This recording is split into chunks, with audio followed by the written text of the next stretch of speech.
Tout a commencé un beau jour de février. Le premier exactement. L'homme est à son chevalet, seul, déjà le regard enfiévré à l'idée qu'il se fait de moi. Il palpe l'atmosphère, à l'affût de mes hôtes. Maintenant que j'ai le temps, je me perds. Ce que j'aime, j'ai un appareil photo, je me perds dans les rues. Une maigre liste de noms, de dates, quelques thèmes qui me circoncissent maladroitement. Il se met au travail. Je me souviens de cet instant comme du nom de lacustre qui s'étend de l'épicentre vers les rives, pour y être dompté et devenir énergie.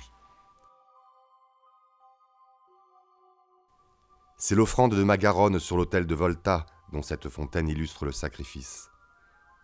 Quand Rabelais vante le cours de la Seine, il juge qu'un moulin y eût pu moudre, non tant, toutefois, que ceux du Bazac à Toulouse. De grains en farine ou de rotation en kilowatts, rien ne se perd, rien ne se crée. Et si ça n'est jamais la même eau qui coule, s'éclabousser d'une goutte de fleuve, c'est déjà absorber mon immensité mouvante.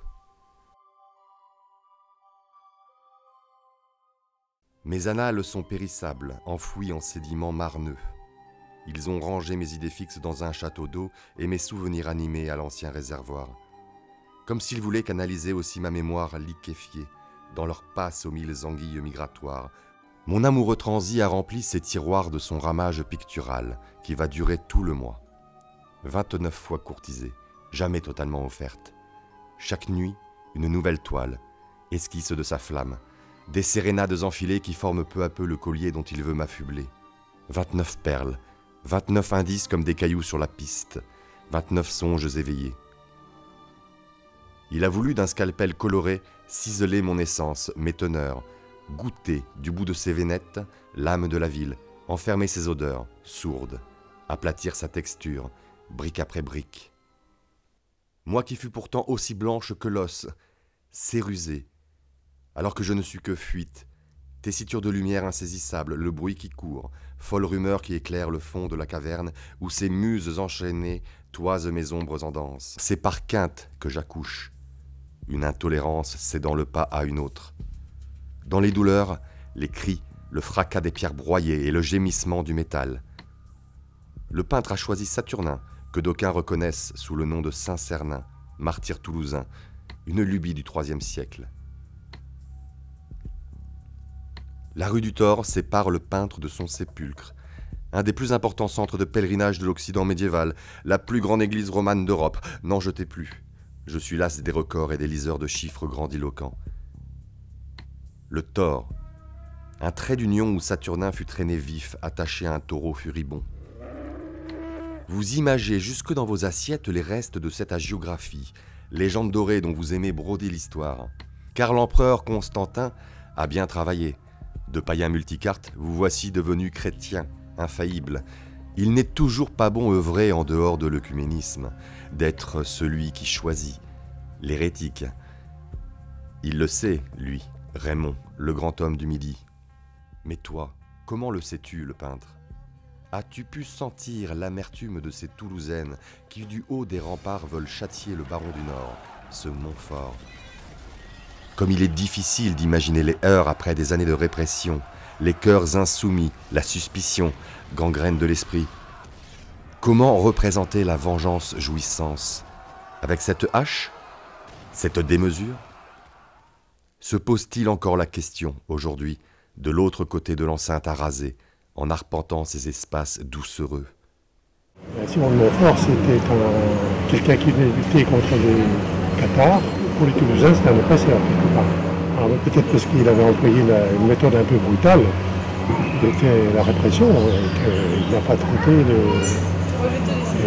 de comprendre ce que souhaitaient les Toulousains, en définitive. Vous y côtoyez d'autres squelettes. Plus lointains, une espèce qui, elle aussi, en son temps, régna sans partage. Mais le temps n'est pas forcément votre meilleur allié. Les siècles passent, sans que de guerre lasse vos atavismes ne cèdent. Dommage pour Calas. Son fils retrouvé mort en présence de sa famille, des explications confuses, un capitoul zélé qui passe par là, en plein embarras, justement, monsieur de Baudrigue, en charge de l'ordre et de la justice. Saupoudrait le tout du soufre religieux, la famille du filatier se trouve être protestante. À la bonne heure, le tableau est achevé. L'affaire Calas a été considérée comme l'affaire Dreyfus du XVIIIe siècle. Avec pourquoi ne pas avoir avoué tout de suite le suicide de Marc-Antoine?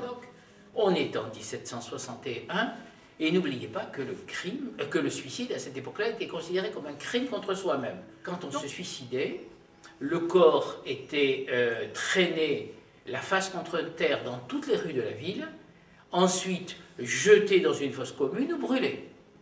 Donc c'est cette indignité que vraisemblablement Jean Calas et sa famille ont voulu dans un premier temps éviter à Marc-Antoine. Mais la thèse du rôdeur de l'assassinat ne tient pas.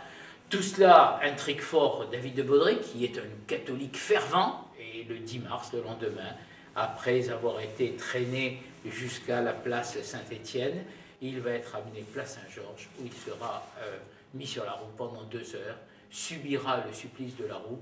Je pense que je peux vous épargner les détails, ils sont absolument horribles. Et d'ailleurs, au bout de 2 heures, après avoir eu tous les membres brisés, comme il n'était toujours pas mort, le bourreau l'a étranglé.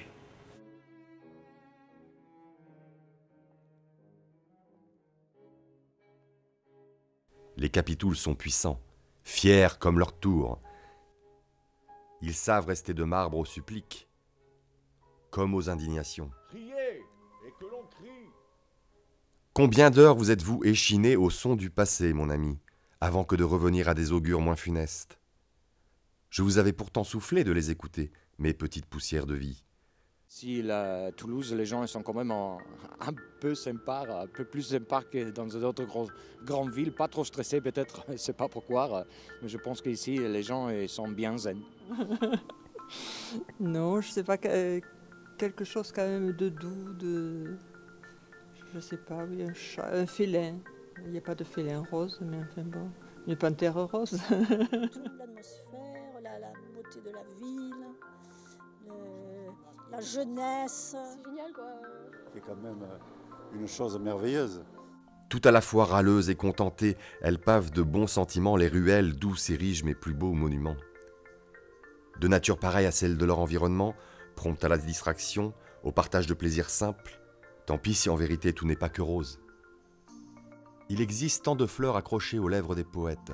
Pour peu qu'une belle dame apparaisse à sa fenêtre, le roi lui-même ne s'y est pas trompé, surnommant sa vision enchanteresse de « Belle Paul ».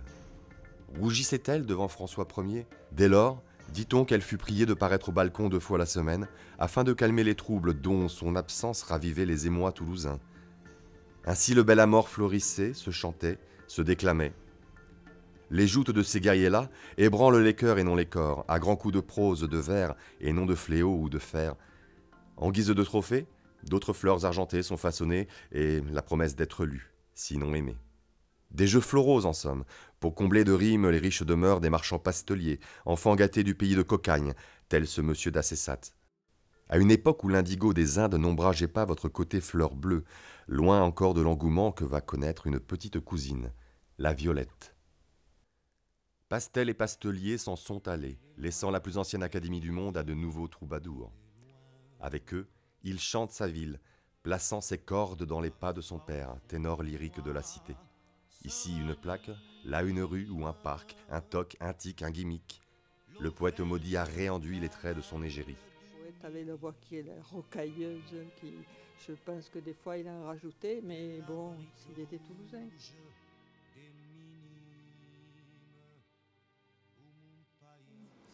Moi, je suis dans une ville en pleurs, dans une ville en pluie, non. Cécile, ma fille. Non moins fervent ni pugnace, pas plus lettré mais plus vorace, emportant les hurrahs de la foule à la volée, le soliste se fait équipier. Entièrement accaparé par cette boule, aplati, repu, rarement rassasié, l'Ovalie.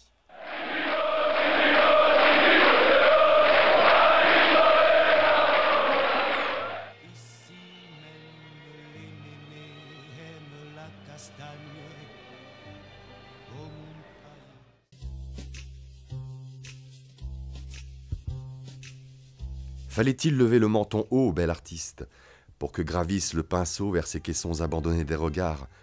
Toulousain, tu n'as aucun égard. La tête dans les étoiles, c'est enfin au firmament qu'il me devine, pendu au fil d'Ariane, aux confins d'un labyrinthe scintillant que le Minotaure transperce de ses cornes acérées. Un dessin désertique, le mirage d'un puits qui chante, un enfant erratique, apparent sans être présent, petit, altier, âpre dans ses questionnements. L'auteur suggère tout un monde du regard, perché sur son balcon, lui aussi absent, déjà parti dans un ailleurs qui l'attend vite pour la gloire de l'aéropostale. Un ailleurs dont vous connaissez le prix des destinées. Mais chut! Mon peintre endormi a définitivement levé sa voile. Curieux, il m'a imaginé femme, et je l'en remercie.